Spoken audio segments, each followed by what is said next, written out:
ah, mga architect, engineer atong customer diri sa Cebu ug yung mga Bisaya sa Mindanao mo ni atong DeWalt nga bumper. So doon na tayo 1 year nga warranty. Di mo balakay nga atong service center na diri sa atong opisina sa reclamation sa Cebu. So pagpalit nimo ani siya ay adjustable sa speed. Kani siya bot pasabot 3.5 ang yung RPM ba.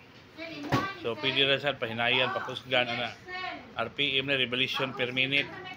So gusto kag hinay, gusto kag kusog.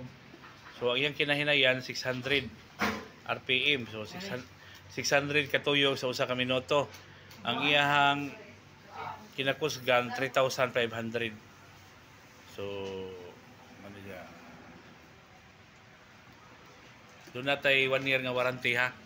Walay labot kawat. Ayang padaan niya. Same lang mong PO. Daghang kitag stock na abot. Muna itong model. Maxman user.